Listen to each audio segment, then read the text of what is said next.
From this to this. Sana nga mga Mars ko, another day, another vlog.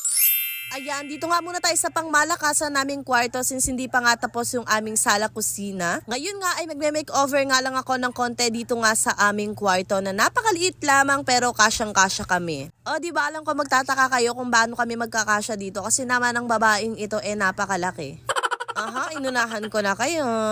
So dito nga mga Mars ko, ayan, nilalabas ko na nga pala itong kutsyon namin na pinagkasya lang talaga namin dito. Dahil ngayon nga ay magpapalit nga ako ng wallpaper banda nga dito sa aming uluhan at naisip ko na palitan na nga rin pala itong aming linoleum dito. Pero bago ngayon mga Mars ko, magpapalit muna kami dito ng wallpaper. So ang ginamit nga pala namin dito is itong ang foam bricks na napakahirap ngang tanggalin. Ayan, kitang-kita nyo naman bumakat na nga dito yung mga foam bricks pero hindi na nga po namin tatanggalin yung mga bakat dyan. Since yung gagamitin nga namin dito is plain lang siya, wala siyang bricks na design, ganun. So gusto ko lang talaga yung banda nga dito medyo malinis na siyang tignan, wala siyang design. And medyo nagpunit-punit na rin talaga yung nakalagay na foam bricks dito. Kaya super pangit niya talagang tignan, kaya napag-decide ko nga na dito na nga muna ayusin. Lalo na't ayan, hindi pa naman ayos yun sa aming baba at hindi pa nga kami makapag-ayos talaga doon ng mga gamit. And dito nga mga Mars ko, alam nyo ba, ako nga dapat na magkakabit dyan kaso nga ayun, eksena si Jowa.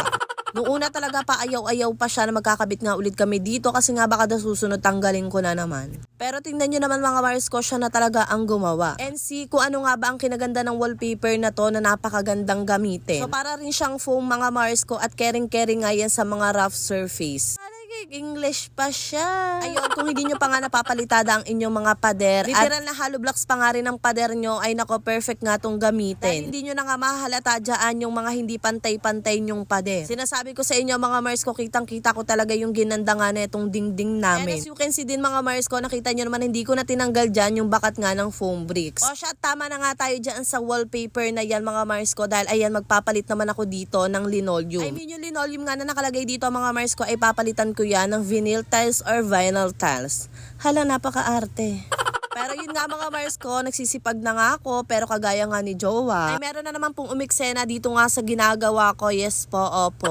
Umakyat na nga itong aking kaibigan at ayan siya na nga daw ang magkakabit neto mga vinyl tiles. At sino ba naman ako para umayaw pa, diba? Di less pagod, ginusto nyo yan So kanina pala nung una pa lang ako nagkakabit dyan, bala ko nga sana hindi na nga siya gamitan netong stickwell. Ang kaso nga lang ayun, dumudulas-dulas siya kaya naman napabili talaga kami netong stickwell para nga dito. And in fairness, napakatibay nga nung nagamit namin, talagang hindi na nga siya natatanggal. At dito nga, onting-onti na lang talaga ay matatapos na itong kaibigan ko. Anong iniambag ko dito? Syempre, ayun, magsukat-sukat na naman ng mga pwedeng ilagay dito. Diyos mio. Kapag ganito talaga na meron kami mga ginagawa mga Mars ko, kung ano-ano talagang pumapasok sa isip ko. Ultimo nga itong pintuan ng kwarto namin gusto ko pang ipalipat dito sa kabila. Diyos ko, nakakaloka.